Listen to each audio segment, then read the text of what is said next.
Bagaimana nih dok pada ibu hamil yang memang sejak awal dia ada indikasi hipertensi? Pada saat kehamilan muda ataupun trimester awal, bagaimana ya hubungan seksual dapat dilakukan? Ada makanan ataupun mungkin vitamin dok yang bisa membantu mensupport kesehatan ibu hamil itu Ya. sendiri.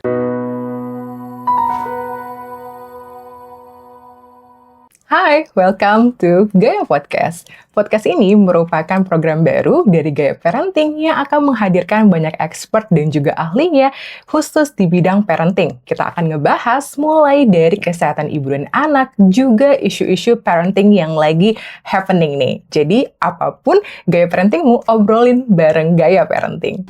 Sebelum jauh ngebahas tentang parenting, kita bahas dulu yuk mengenai konsepsi. Apa nih yang harus ibu hamil lakukan ketika sudah mengetahui dirinya hamil gitu ya. Nah, di sini sudah hadir di tengah kita yaitu dokter spesialis kebidanan dan kandungan yaitu Dr. Stella Shirley Mansur SPOG. Halo dokter. Halo. Apa kabarnya? Baik dong. Seneng banget nih ketemu sama dokter. Ya, saya senang banget Gaya bikin podcast kali ini yaitu ngebahas tentang kehamilan dan juga perawatan setelah melahirkan. Karena ini penting banget nih buat ibu-ibu zaman sekarang.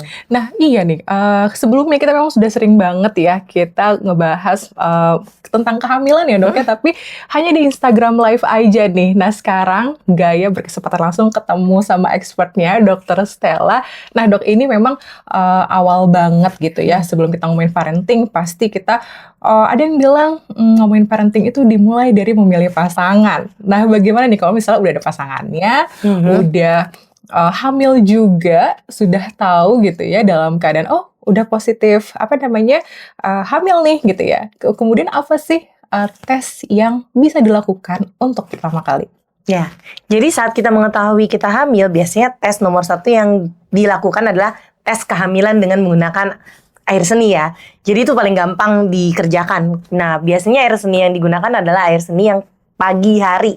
Jadi pertama kali pagi hari. Tapi bisa juga nih, misalnya kan mungkin parents di sini ya juga hamilnya tidak melulu melalui program alami kan, bisa juga melalui inseminasi ataupun bayi tabung. Nah, biasanya kita akan melakukan pemeriksaan dengan pemeriksaan laboratorium darah yaitu beta HCG. Itu juga bisa dilakukan. Nah, kapan sih biasanya melakukan ini? Apabila kita sudah telat menstruasi beberapa hari atau pas misalnya kalau menstruasinya memang teratur di hari yang kita harapkan kita menstruasi tapi dia tidak datang. Nah, itu boleh kita cek untuk tes kehamilan. Oke deh. Nah, Dok, kalau tadi dokter udah ceritain mengenai tes yang menggunakan urin di pagi hari. Betul. Nah, kemudian kalau kita sudah tahu nih, Dok, hasilnya positif, kapan sih kita harus mengkonfirmasi ke dokter obgyn nih gitu ya? Kapan Betul. harus memulai kontrolnya? Ya, biasanya kalau misalnya ke dokter kandungan itu akan dilakukan ultrasonografi atau USG. Nah, kalau dari USG biasanya kelihatannya itu kantong hamilnya baru kelihatan di usia kehamilan sekitar 5-6 minggu. Jadi kurang lebih setelah kita telat menstruasi 1 mingguan. Nah, kalau memang begitu tes pack positif apalagi masih samar, kadang-kadang kalau di USG belum kelihatan tuh kantongnya. Nah, kenapa sih kita harus buru-buru langsung ke dokter kandungan? Karena kita mau memastikan bahwa memang kehamilannya di dalam kandungan tapi bukan di luar kandungan. Itu yang paling penting. Jadi lokasi kehamilan adalah pertama kali kita mengkonfirmasi kehamilan itu ada di mana. Terus yang kedua, kita memastikan bahwa usia kehamilannya sesuai dengan haid terakhir. Nah, karena kan kadang-kadang kalau yang menstruasinya tidak teratur nih pada ibu-ibu yang lagi PCOS, kadang-kadang kita harus make sure nih bener nggak sih usia kehamilannya sesuai gitu. Oke, jadi memang perlu dikonfirmasi, kontrol gitu ya dok ya. Nah, kemudian mengenai tes pack nih dok, mungkin nggak sih hasil tes pack itu bisa keliru? Nah, jarang banget hasil tes kehamilan itu keliru ya yang menggunakan urin ya. Nah, kecuali kalau misalnya hamilnya nih masih muda banget, jadi kadang-kadang belum terdeteksi. Jadi kadang-kadang hasilnya negatif. Nah, tapi nanti begitu diulang berapa hari kemudian makin lama makin jelas. Tapi jarang banget kalau sudah positif ternyata dia tidak hamil. Kecuali ada penyakit khusus yaitu pada tumor kandungan yang mengeluarkan hormon kehamilan itu ada. Tapi itu super jarang. Jadi biasanya kalau kamu reproduksinya normal-normal aja dan kamu melakukan tes pack positif, berarti memang hamil. Tapi kita harus lihat lokasinya di dalam kandungan atau atau di luar kandungan. Oke, jadi lagi-lagi lokasi kehamilannya ya dok ya. Nah, tadi dokter juga sempat membahas mengenai tes melalui darah. Apa sih dok yang membedakan pengetesan kehamilan yang dari urin dan yang dari darah? Ya, kalau dari urin biasanya itu sangat sensitif kalau kita sudah kurang lebih 2-3 hari sampai seminggu telat menstruasi. Jadi kadar hormon beta HCG-nya sudah cukup tinggi. Sedangkan dari darah kita membutuhkan kadar yang kecil aja, cuman untuk make sure bahwa sudah terjadi implantasi, terutama untuk program-program bayi tabung. Jadi kalau misalnya di dalam beta HCG tes darah ini akan lebih sensitif dibandingkan dengan tes kehamilan menggunakan urin. Oke, jadi mungkin kalau misalnya ingin awal-awal gitu ya dok ya, boleh dicoba ya dok ya untuk tes. Apalagi ini yang ditunggu-tunggu kan, apalagi kalau kayak program inseminasi atau bayi tabung, pasti aduh berhasil nggak nih gitu. Nah jadi pengen early check, early checknya itu pakai beta HCG darah. Nah kalau tadi kita ngebahas tentang kontrol ke dokter kandungan, bagaimana sih dok sebenarnya dokter kandungan gitu ya menentukan usia kehamilan kita dok? Yes, jadi biasanya kita tidak bisa melakukan hanya dari 1 kali USG. Jadi biasanya kita melakukan tuh 2 kali atau USG serial, 2 bisa sampai 3 kali. Jadi kalau misalnya kita nih USG pertama kita cuma ketemu kantong kecil banget deh. Jadi kita agak-agak karena kan USG itu ada standar errornya ya, kurang lebih 1-2 minggu. Jadi kadang-kadang kita mikir ini usianya 1 bulan atau ini udah 2 bulan atau misalnya 4 minggu, 5 minggu. Nah dengan USG serial biasanya kita suruh balik tuh 2 minggu lagi. Kita make sure usianya sesuai dengan height terakhir atau sesuai nggak dengan USG yang pertama. Kalau dia sesuai maka kita menentukan oke, usia hamilnya segini. Nah itulah yang kemudian akan menjadi patokan kapan dia akan lahiran. Jadi nggak bisa nih kita datang usia udah hamil 8 bulan. Ya kapan sih usia saya yang sebenarnya, karena standar errornya akan makin gede. Begitu hamilnya makin gede. Jadi memang trimester pertama ini penting untuk menentukan berapa sih sebenarnya usia hamil kita dan kapan kita lahiran. Nah itu yang akan dipegang, usia 40 minggunya adalah hari perkiraan lahirnya itu yang akan dipegang sampai selesai kita kontrol kehamilan dan sampai menentukan kapan sih kita harus bersalin. Oke, jadi justru memang trimester awal ini yang paling penting gitu ya dok ya, usia bahwa tadi dokter udah mention USG itu dapat ada errornya, maka dokter nanti akan bantu menghitungkan ya usia kehamilan para bunda sekalian. Nah kemudian ini dok, mengenai kehamilan di trimester awal, kira-kira apa sih tanda-tanda ibu hamil muda gitu ya yang terlihat secara physically dok? Ya, memang kalau tanda-tanda kehamilan muda ini agak-agak pada tiap orang beda-beda ya, nggak bisa sama. Biasanya ditandai sama penciuman lebih sensitif terhadap bau terutama. Jadi yang tadinya suka makanan ada bawangnya sekarang kok jadi enak. Tadinya suka sama parfum suami kok sekarang juga nggak suka. Nah seperti itu. Terus mungkin ada sedikit mual, asam lambung gampang naik. Nah itu tanda-tanda awal. Bisa juga pas saat implantasi mungkin tanda awalnya suka ada flek, tapi tipis aja ya. Kalau flek berkepanjangan tetap harus ke dokter karena takut-takut nanti ancaman keguguran. Nah rahim juga kan membesar, jadi ada rasa sedikit-sedikit kram di perut bagian bawah. Nah itu merupakan tanda. Cuman yang paling pasti memang kita tetap menyarankan untuk melakukan test pack. Oke, jadi memang tanda-tanda umumnya seperti itu ya dok ya. Nah kalau misalnya berarti kehamilan awal itu memang sangat rentan ya dok ya? Nah, jadi memang kehamilan awal ini sangat rentan karena dia pembentukan dari sel. Jadi dari satu sel menjadi banyak sel, kemudian menjadi organ kan. Nah, apabila terjadi sesuatu dalam kehamilan trimester pertama ini, misalnya nih kita terpapar makanan tertentu yang berbahaya, atau radioaktif, atau obat-obatan tertentu yang berbahaya, seperti contohnya paling ekstrim kemoterapi. Nah, itu bisa mengganggu pertumbuhan janin dan bisa menyebabkan janin jadi cacat. Nah, oleh karena itu trimester pertama ini harus dijaga mulai dari pola makan, pola tidur, mungkin olahraga juga harus diturunin intensitasnya, dan makanan tentunya harus dijaga. Oke, jadi memang rentan itu gara-gara proses selnya itu ya dok ya. Nah berarti tadi dokter udah mention ada makanan ataupun mungkin vitamin dok yang bisa membantu mensupport kesehatan ibu hamil itu sendiri. Sebenarnya para ibu hamil sih pasti udah tahu lah, vitamin yang paling nomor 1 pasti asam folat. Di mana-mana dokter kandungan yang bilang, pokoknya kamu harus minum asam folat. Kenapa sih asam folat ini menjadi penting? Karena ternyata asam folat ini membantu untuk pembentukan neural fold. Jadi neural fold itu adalah pas trimester pertama, pembentukan awal dari janin adalah pembentukan tulang belakang dan otak. Which is itu membutuhkan banyak asam folat. Apabila kekurangan, takutnya terjadi kecacatan di susunan saraf pusat. Nah, kemudian yang menunjang lainnya adalah seperti vitamin C, vitamin D, terus mungkin juga kalsium, tapi bisa juga didapatkan dari makanan-makanan yang sehat. Oleh karena itu, makanan itu juga penting, suplemen juga penting. Nah, kenapa asam folat menjadi penting? Karena dari penelitian ternyata dari makanan saja tidak cukup Oleh karena itu suplemen diperlukan. Nah, dari WHO ada 3 suplemen yang wajib, yaitu asam folat, kalsium, dan juga zat besi. Karena ketiga zat ini adalah selalu kekurangan. Walaupun kita mau makan banyak ya, kan nggak mungkin juga kita makan daging 1 kilo kan. Oke, jadi memang tadi dokter mention memang asam folat itu penting banget. Yes. Berarti kalau gitu kadang kita tuh nggak tahu ya dok ya, ini tuh hamil nggak ya gitu ya. Sedangkan kita memang tidak lagi mempersiapkan gitu ya. Berarti pengonsumsian asam folat itu dapat dilakukan sebelum kehamilan berarti? Ya, berarti memang kalau misalnya pasangan nih baru menikah, terus tidak menggunakan kontrasepsi dan memang pingin langsung nih, ya kalau misalnya dikasih, ya saya nggak apa-apa lah langsung hamil gitu misalnya. Nah, itu langsung aja mengkonsumsi asam folat harian. Nah, dosisnya sekitar 400 mikrogram per hari.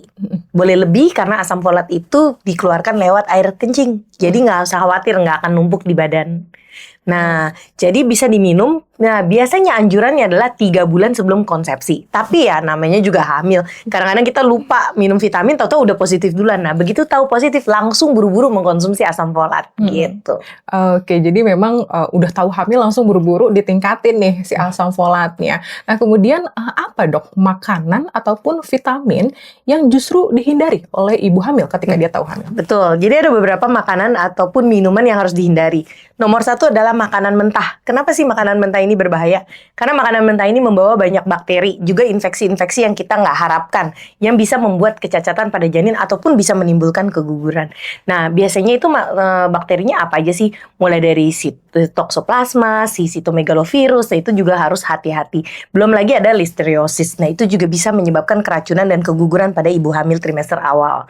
Nah, oleh karena itu bagi yang suka makan steaknya nggak mateng nih, atau misalnya sushi, ya udah tahan dulu, nggak bisa dulu. Terus nomor 2 adalah makanan-makanan yang mungkin terpapar dengan sampah lingkungan. Contohnya makanan-makanan seafood harus hati-hati karena kadang-kadang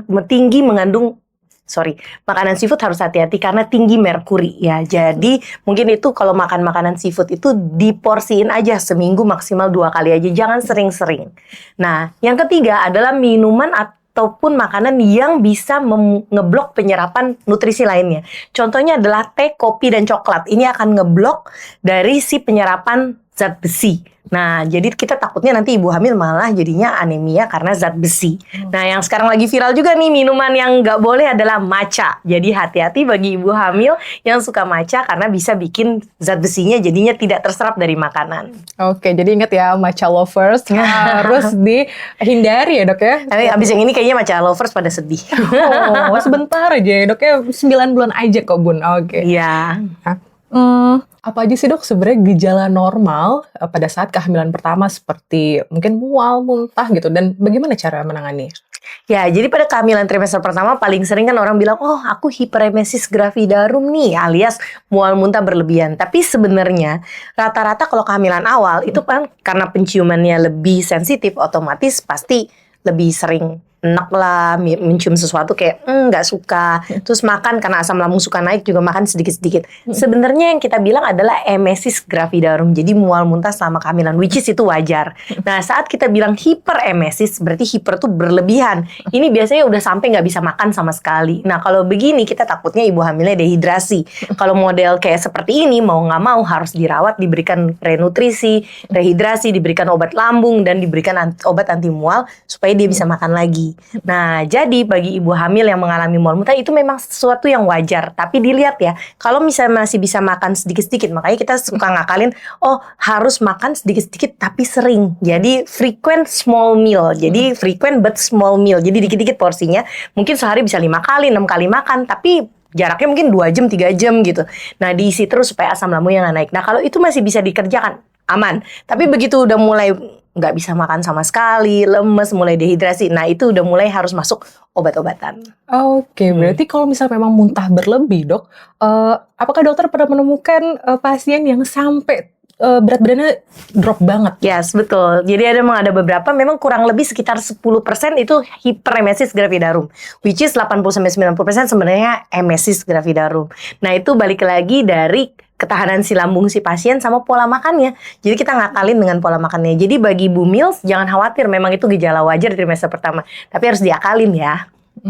Oke deh, jadi itu ya Bunda sekalian, makan sering tapi sedikit-sedikit gitu ya. Mm. Nah, kita ngebahas juga tentang makanan yang mulai dihindari nih oleh ibu hamil ya. Tadi dokter sudah menjelaskan. Kemudian kalau ada bumil yang punya kebiasaan minum jamu-jamuan ataupun herbal, Ya. adakah dok yang perlu dihindari? Nah, ini dia. Masalahnya jamu-jamuan dan herbal ini belum banyak penelitian secara medisnya. Tapi banyak penelitian yang mengaitkan dengan penurunan fungsi ginjal dan juga fungsi hati kalau mengkonsumsi jamu-jamuan dalam jangka panjang dan dalam jumlah yang cukup besar. Nah, oleh karena itu mungkin selama kehamilan jamu-jamuan ini dihindari. Mungkin kalau cuma air jahe aja itu nggak ada masalah. Karena dari penelitian air jahe itu bisa menurunkan mual muntah pada trimester pertama. Tapi kalau misalnya yang lain-lain mungkin dipertimbangkan untuk dibatasi saja konsumsinya. Oke, jadi memang dibatasi ya dok ya, itu kata kuncinya ya Bunda sekalian.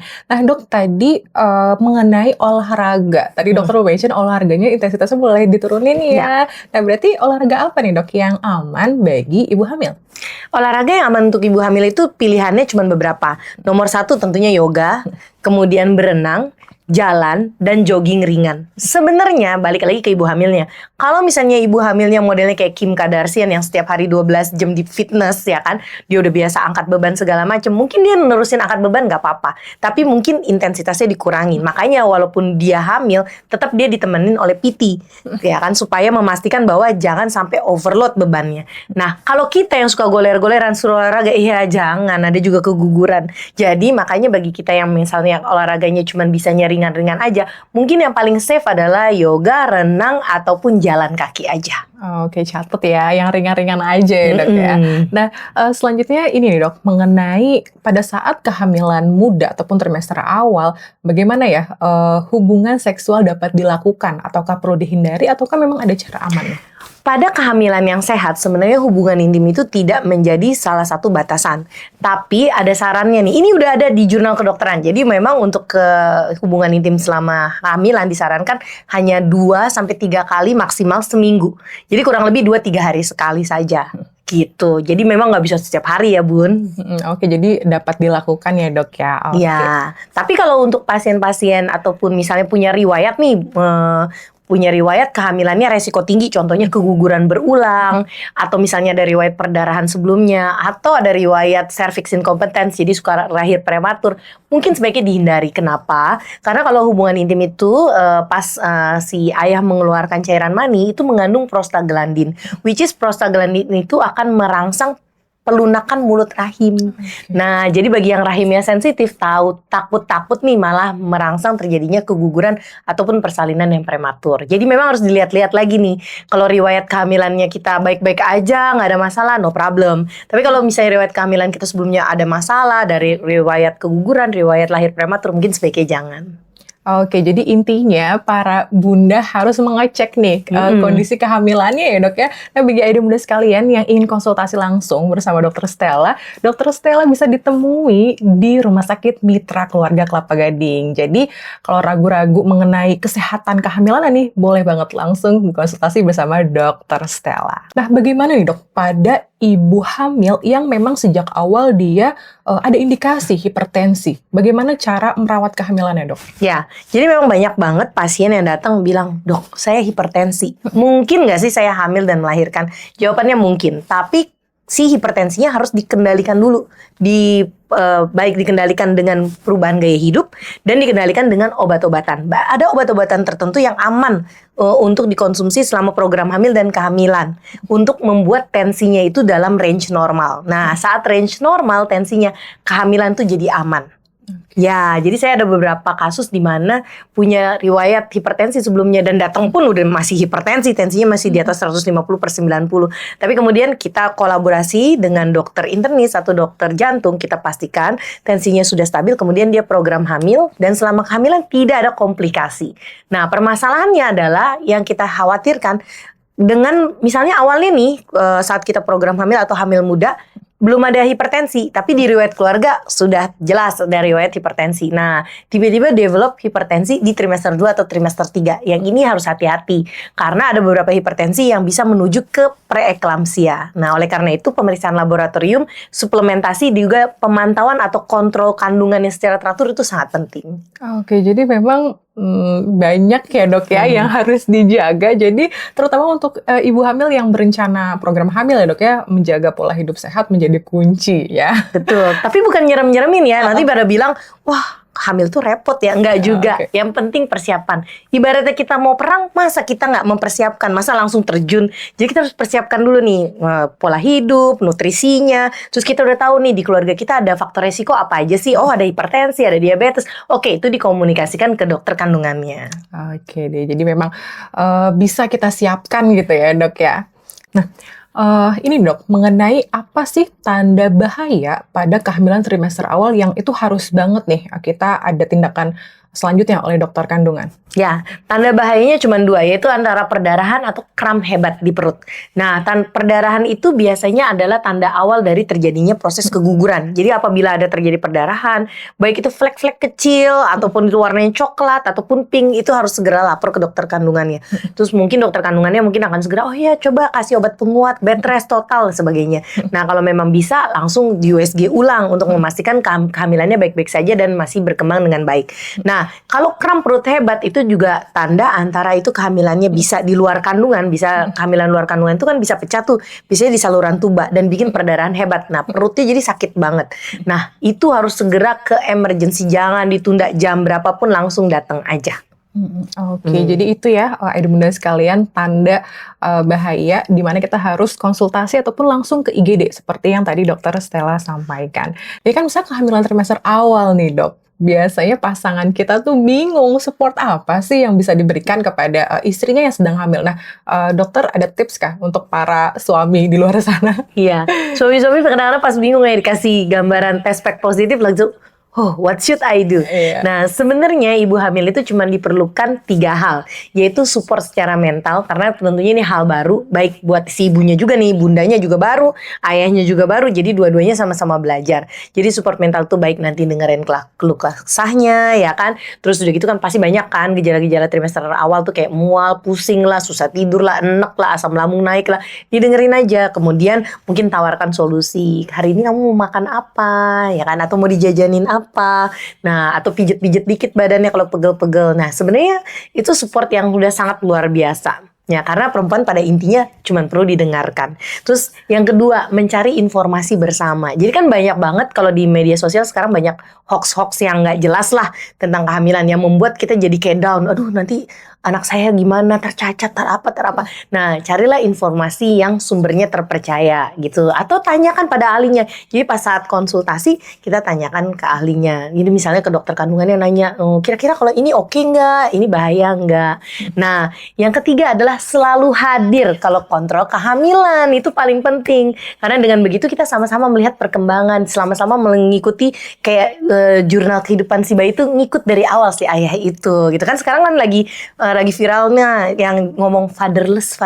Nah, gitu kan. Nah, itu kan sebenarnya setelah bayinya lahir, tapi fatherless itu juga jangan terjadi semenjak dari dalam kandungan. Jadi dari awal si ayah juga harus ikut berinteraksi karena si bayi juga udah bisa denger loh di dalam kandungan sejak 18 minggu. Jadi udah bisa diajakin ngobrol juga. Nah, disitulah peran seorang ayah.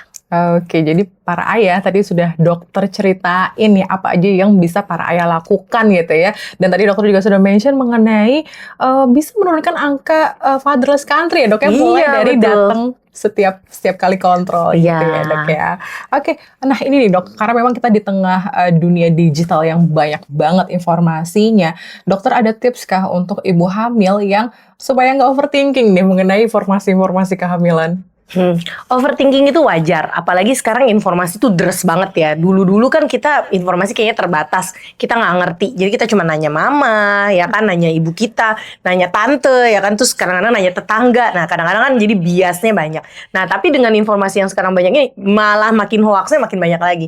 Nomor 1 adalah selalu konfirmasi ke dokter kandungan yang kamu percaya. Ya, jadi kalau ada apa-apa, curahin aja, nggak ada masalah kok. Nanti kan akan dilurusin. Misalnya, tapi aku suka banget sama nanas. Emang nanas nggak boleh ya gitu kan. Ternyata dokter kandungan, oh boleh kok, nggak masalah kan. Jadi happy juga kan. Terus udah gitu, nomor 2, cari sumber informasi yang terpercaya. Jadi jangan kayak cari situs-situs yang nggak jelas gitu. Atau kayak opini orang. Carilah yang misalnya dari jurnal kedokteran. Kan sekarang AI udah banyak. Jadi kalau kita mau memerintahkan AI untuk mencarikan jurnal buat kita bisa suruh dia deep research, terus kita tulis berdasarkan jurnal kedokteran, saya mau tahu makanan apa saja sih yang boleh saya makan dan makanan apa saja yang tidak boleh saya makan, dan berdasarkan usia kehamilan saya apa yang paling bagus, dan berdasarkan berat badan saya berapa porsinya. Itu bisa dibikinin, enak kan? Jadi dokter kandungannya juga agak nggak terlalu repot untuk ngurusin itu. Nah, yang ketiga adalah sharing, masuk ke komunitas. Komunitasnya tentu komunitas mungkin